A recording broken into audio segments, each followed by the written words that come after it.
Are you listening? She is certainly controversial, but she is also certainly popular. Madonna's first 4 albums sold 48 million copies, and Forbes magazine calls her the top-earning female entertainer this year. Madonna joins us from Los Angeles. Am I correct in assuming that if an artist wants an album or a record to be very popular, you need to have airplay, or usually you need to have airplay on MTV? Well, it's a very important marketing tool for an artist, yes. So should I assume then that you went through the ordinary process, as to say that you, with MTV in mind, put together your video and simply submitted it to their standards committee thinking it would get the clearance that it always has? Yes, I did.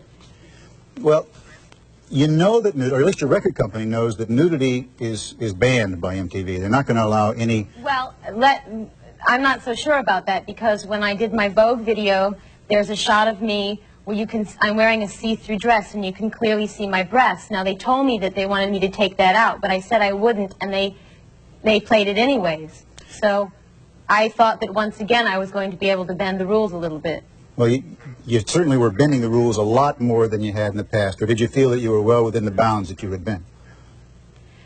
I guess half of me thought that I was going to get away with it and that I was going to be able to convince them, and the other half thought, well, no, with the wave of censorship being, and the conservatism that is, sort of sweeping over the nation, I thought that there was going to be a problem. Well, when you say you thought you could get away with it, am I right? Have you sort of pushed the envelope a little bit with each one? With every video you've tried some new things, if only to be experimenting for your own reasons? Well, I think that's what art is all about, experimenting. But it is an expression. It is my artistic expression, and for me, a video is the filmic expression of the song, a visual that describes what the song is about. And you've got to listen to the words of the song. It's about a woman who's talking to her lover, and she's saying, tell me your dreams. Am I in them? Tell me your fears. Are you scared? Tell me your stories. I'm not afraid of who you are. And so, we're dealing with sexual fantasies and being truthful and honest with our partner, and these feelings exist, and I'm just dealing with the truth here in my video. Well, let me tell you why I asked that, because there are a lot of people in the industry who have said, look, this is one of the best self-marketers in the business. We have never really seen anything like it. And she knows how to push right to that edge. And this was a win-win for you. If they put the video on, you would get that kind of play, and if they didn't, you'd still make some money. It was all, in a sense, a kind of publicity stunt. Well, it may seem like it was a publicity stunt, and actually I was very lucky, but I must say I did not plan on selling this video. I just went in there to shoot it, and I said, you know what, I'm not going to think about whether it's going to get played or not. I'm just going to do it. This is how I truly feel about this song. This is how I want to express myself. And when we gave it to MTV, we asked them if they would play it. They came back a while later and they said no. I said, is there one scene or another that you specifically object to? And they said no, it's the whole tone. So we didn't really even have a chance to try to make it viewable. They rejected it completely. And so then I had to think, with my manager, what next? What should we do? And we decided, hell, let's sell it. Let's sell it like a video single. It's never been done before. And, the controversy just happened. It wasn't planned, but, But in the end, you're going to wind up making even more money than you would have. Yeah, so lucky me. But the question that I think a lot of people are concerned about is you say you go into the studio, and you want to illustrate this song, and you're doing it in the way that you want. But they see a kind of trend where you are pushing the limits of sexuality. In this case, you have nudity, and you have bisexuality, and you have apparently group sex. And they're thinking that maybe you're... Pardon me? What are you saying? You're saying I'm pushing the limits of sexuality? No, you're pushing the limits of what's permissible. Okay. That you're carrying it a little further each time. And I guess what people are asking then is, where is that line? Where do you finally say, okay, this is far enough? That's a good question, but then I would like to address the whole issue of censorship on television. Where do we draw the line in general? I mean, if you can't go that far yet. First you have to tell me where you draw the line. Well, okay, I draw the line in terms of what I think is viewable on television. I draw the line with violence and humiliation and degradation. okay? And I don't think any of these issues are evident in my video. That's where I draw the line. That's what I don't want to see. Well, I guess that then one woman's art is another woman's pornography. I'm thinking of the Express Yourself video. I mean, there are images of you chained, and there are images of you crawling under a table, and there are a lot of people who are upset by that. Okay, I've changed myself, though, okay? No, there wasn't a man that put that chain on me. I did it myself. I was chained to my desires. I crawled under my own table. You know, there wasn't a man standing there making me do it. I do everything by my own volition. I'm in charge, okay? Degradation is when somebody else is making you do something against your wishes. So okay?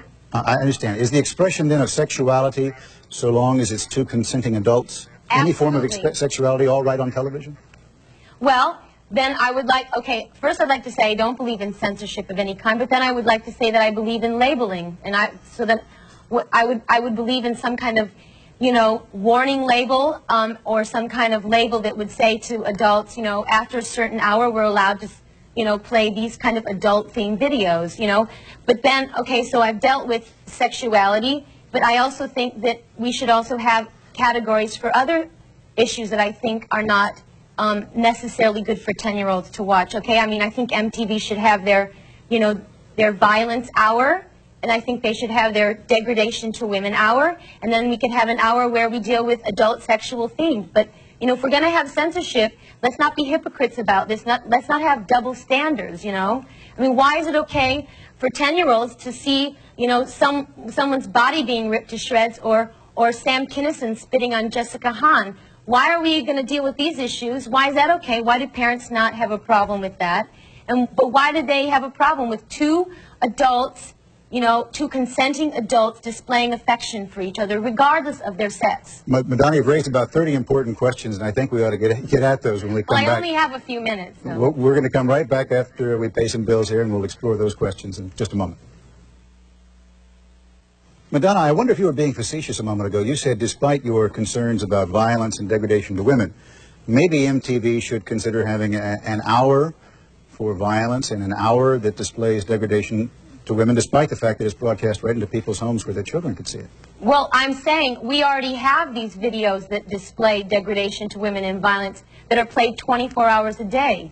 But yet they don't want to have a video playing that deals with sex between two consenting adults. So I'm saying, you know, where do we draw the line? Why is this good for a 10-year-old to watch, and why is it? And I guess I was being sarcastic, you know, to say, look, give me a chance, you know, let me have my slot, give me a warning label, warn parents so it doesn't take them by surprise, so that they have a chance to take their child away from television, but also warn them about violence and warn them about, you know, scenes and videos that depict degradation to women.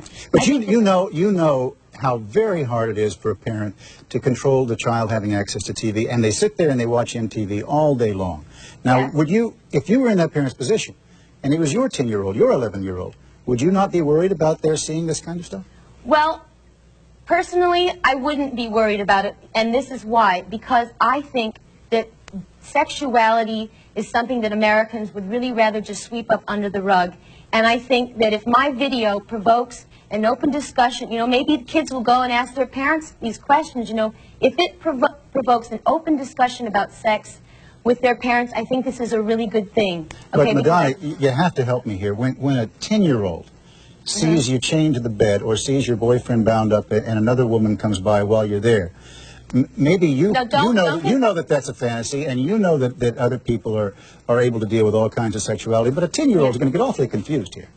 Good, then let them get confused and let them go ask their parents about it, and let their parents, you know, explain to them that it is a sexual fantasy and that these things exist in life, like they see violence, okay? It exists in life. It's not a pretty picture necessarily.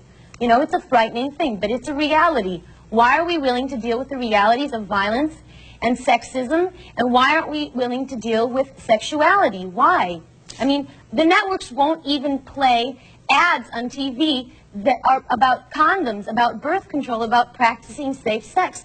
We're pretending like we don't have a lot of teenagers that are having sex in the world right now. Why are we, you know, Why are we subjecting ourselves to this kind of ignorance? Look, I'll tell you what their answer is going to be to you. They're going to say, you know what, we really are concerned about these issues, and we really are concerned that our children understand them, but quite frankly, it is our job to instruct our children, and we don't want you on television in the kinds of ways that you're on television, giving those images to our children. Thanks anyway. Well, guess what? They're not doing their job, because the teenage pregnancies in this country have reached a highest high. I mean, we have sophomores in high school who are having their second babies already, okay? And the rate of AIDS is raising in the heterosexual community at a really frightening rate, okay? So why is that? These parents are not doing their jobs, you know? There is the question, and I guess this is what you're trying to tell me about, that you're balancing between an artist's need for self-expression, an artist's need to explore any kind of issue, and that certainly includes sexuality. And the responsibility that comes along with the kind of prominence that you have, and the fact that you're a role model for people. And I guess you have to wrestle with that, don't you?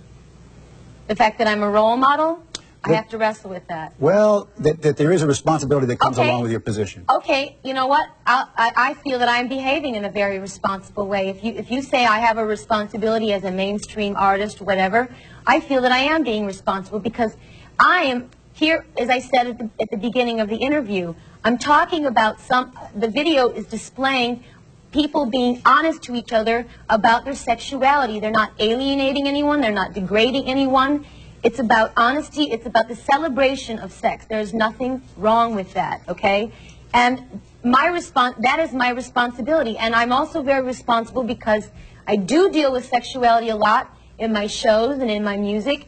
You know, I promote safe sex whenever I can. I put literature in my albums about birth control and using condoms. I am responsible. But my point really goes back to that other question, and I'm not suggesting that you're not. I'm just saying that you have to ask yourself, or do you not, the question, when you go into the studio, or when you put on your show, you want to be able to explore these kinds of things, because that's what art is. But at the same time, you have to reflect on what's going to be responsible. So then, do you say, where do I draw the line, or does it keep going further and further? But as I said to you before, I am being responsible. You know, where I draw the line is what I said. I don't believe in gratuitous violence, and I don't believe in degradation. You know, the degradation of any human being, okay? And I would never promote those things in any of my art. And I don't. You've taken some heat, I know, and you would like to have a chance to talk about it, from some women who feel that maybe you're not expressing the values that they want feminism to express. For all the way from way back when you wore the belt buckle that said boy toy, to the Material Girl video, which they feel reflects old values of women, even if it was satirical, to express yourself. Do you have an answer to them? To the feminists who raise that kind of question? Well, I would like to point out that they're missing a couple of things, because, you know, I may be dressing like the typical bimbo, whatever, but I'm in charge. You know, I'm in charge of my fantasies. I put myself in these situations with men, you know, and everybody knows, you know, in terms of my image in the public, people don't think of me as a person who's not in charge of my career or my life, okay? And isn't that what feminism is all about? You know, equality for men and women. And aren't I in charge of my life, doing the things I want to do, making my own decisions? I don't think anybody would question whether you're in charge of your own life. I do have a last question for you. What is the next sort of thing that we could be looking forward to? Do you have it in mind already? What is you want me to promote one of my products? No. I'm asking. My up-and-coming button-pushing products? No. That's not the point. The point is, will you continue to explore sexuality in the fashion that you have? Will you try to carry it a little further in a way that... Well, I don't know. I can't predict what I'm going to feel artistically. I don't think anyone can, but it is a very important issue to me, and I'm sure I will be dealing with it more in the future. I have no doubt about it. You were kind to talk to us tonight, Madonna. Thank you very, very much. Thank you for listening to me.